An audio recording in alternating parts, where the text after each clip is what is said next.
নাফরমান যখন কবরের প্রশ্নের জবাব দিতে পারবে না, তো আল্লাহ তাআলার পক্ষ থেকে ফেরেশতাদেরকে বলবে, আফরিশুহু মিনান নার ওয়ালবাসুহু মিনান নার ওয়াফতাহু লাহু বাবান ইলান নার। আমার বান্দার কবরের মধ্যে জাহান্নামের বিছানা বিছিয়ে দাও, জাহান্নামের পোশাক পরিয়ে দাও, জাহান্নাম বরাবর দরজা খুলে দাও। ফেরেশতারা এই তিনটা কাজ করে এই ফেরেশতারা সরে যাবে। আল্লাহর নবী সাল্লাল্লাহু আলাইহি সাল্লাম বলেন, কবর তখন তাকে একটা চাপ দিবে। এই চাপে এই ব্যক্তি ডান পাশের মাটি বাম দিকে, বাম দিকের মাটি ডান দিকে, এইভাবে আইসা চাপ মারবে। আল্লাহ রাসূল বলে, ডান পাশের হাড্ডি পাঁজরের এই সাটনার হাড্ডি ভাঙ্গা বাম দিকে ঢুকে যাবে, বাম দিকের গুলো ডান দিকে। উদাহরণ দিয়ে বুঝাইছে নবী, হাত্তা তাখতালিফা আদলাহু, এভাবে দুই আঙ্গুল যেমন একটা আরেকটার মধ্যে ঢুকে যায়, হাড্ডি পাঁজরের গুলো এইভাবে একটা আরেকটার সাথে ঢুকে যায়।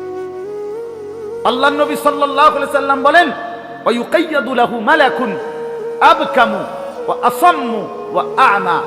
তার কবরে এরপরে নাফরমানের কবরে একজন ফেরেশতা পাঠানো হবে।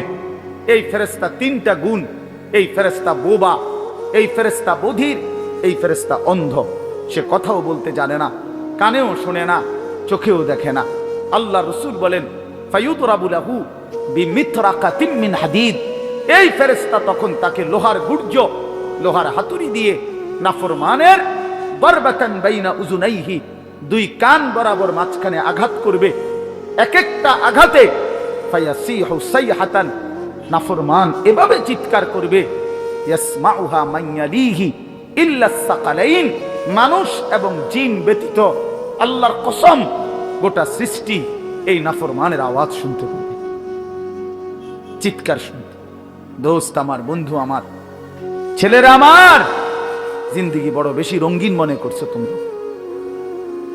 18,000 টাকার একটা মোবাইলের কাছে হেরে গেলাম মুসলমানের ছেলে। মাত্র 20,000 টাকা দামের একটা মোবাইলের কাছে এত সুন্দর জীবন শেষ করে দিল।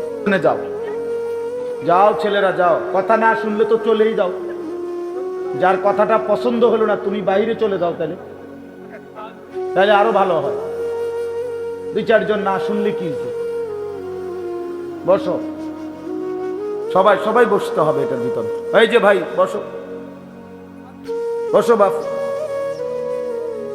ওই যে আপনারা এই যে প্যান্টওয়ালা ভাই পকেটে বসেন।